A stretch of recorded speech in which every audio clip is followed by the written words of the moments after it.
ये सिर्फ पत्थर नहीं हैं, ये सिर्फ कब्रें नहीं हैं, ये वो राज हैं जो हमारी तारीख को झुठलाते हैं। हर वो किताब, हर वो दर्स जो आपने मिस्र के पिरामिड्स के बारे में पढ़ा है, वो शायद एक धोखा है। गीज़ा की अजीम साख्त अपने अंदर ऐसी इंजीनियरिंग छुपाए हुए है जो आज भी हमारी अकल से बाहर है। सवाल ये नहीं है कि इन्हें किसने बनाया, सवाल ये है कि इन्हें किस मकसद के लिए बनाया गया था। हमसे कहा जाता है कि मजदूरों ने रस्सी और लकड़ी के जरिए ये काम किया, मगर ये झूठ है।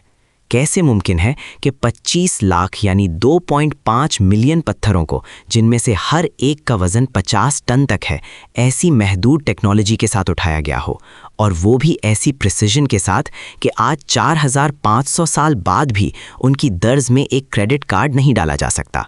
ये वो लेज़र कट एक्यूरेसी है जो आज की आधुनिक मशीनें मुश्किल से हासिल कर पाती हैं।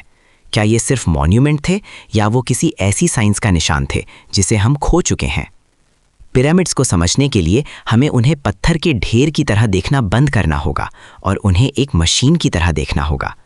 बहुत से साइंसदान अब ये मानते हैं कि गीज़ा का अजीम पिरामिड एक तरह का रेजोनेटर या पावर स्टेशन था। इसकी स्ट्रक्चर, उसके अंदर के चेम्बर्स, उसकी वेंटिलेशन शाफ्ट्स, ये सब इस तरह डिज़ाइन किए गए हैं कि वो ज़मीन की इलेक्ट्रोमैग्नेटिक एनर्जी को हार्नेस कर सकें। ये दरअसल एक सुपर कंप्यूटर था जो 4500 साल पहले का डेटा प्रोसेस करता था। ये वो डेटा था जो उस वक्त की सदियों पुरानी कॉस्मिक फ्रीक्वेंसी और स्टेलर अलाइनमेंट को रिकॉर्ड करता था। इसकी बुनियादी पोजीशन ठीक ठीक ज़मीन के लैंड मास के बीच में कोई इत्तेफाक नहीं है, ये एक जियो मैथमेटिकल पॉइंट है। अगर ये कंप्यूटर था तो इसका पावर सोर्स क्या था? कोयले या तेल से चलने वाली मशीन नहीं, इसका पावर सोर्स इसकी अपनी जियोमेट्री थी। पिरामिड का अजीम जिस्म एक अजीम कैपेसिटर की तरह काम करता था। वो इंफ्रारेड एनर्जी को अट्रैक्ट करता था, उसे कंप्रेस करता था और फिर उस ताकत को अंदरूनी चेम्बर्स के जरिए किसी और मकसद के लिए इस्तेमाल करता था। अब आइए उस तीसरे सबसे बड़े राज पर। क्या ये अंतरिक्ष यान था? शायद नहीं, मगर ये जरूर किसी अंतरिक्ष नेविगेशन सिस्टम का हिस्सा था। जिस तरह इसकी तीनों दीवारें पिरामिड्स ओरायन तारों के झुंड कॉन्स्टेलेशन से बिल्कुल अलाइन करती हैं, ये इशारा करती हैं कि इनके निर्माता बिल्डर्स ज़मीन से ज़्यादा आसमान के कानूनों को जानते थे।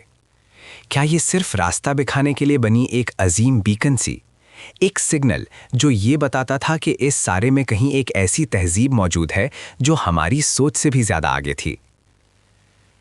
मिस्र की हुकूमत ने हमेशा पिरामिड्स को कब्रें बताकर इस राज पर पर्दा डाला है, मगर हमें ये देखना होगा कि अगर उन्हें सिर्फ कब्रें बनाना था तो वो ऐसी टेक्नोलॉजी क्यों इस्तेमाल करते जो आज भी हमें हैरत में डाल देती है। पिरामिड्स वो लाइब्रेरी हैं जिनकी किताबें हम पढ़ नहीं पा रहे।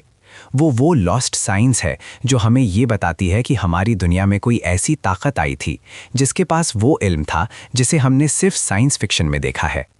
हम गीज़ा के पास खड़े हैं, उस सबसे बड़े राज के बिल्कुल करीब, और अभी तक हमने सिर्फ पत्थरों को देखा है। राज तो इन पत्थरों की फ्रीक्वेंसी में छिपा है।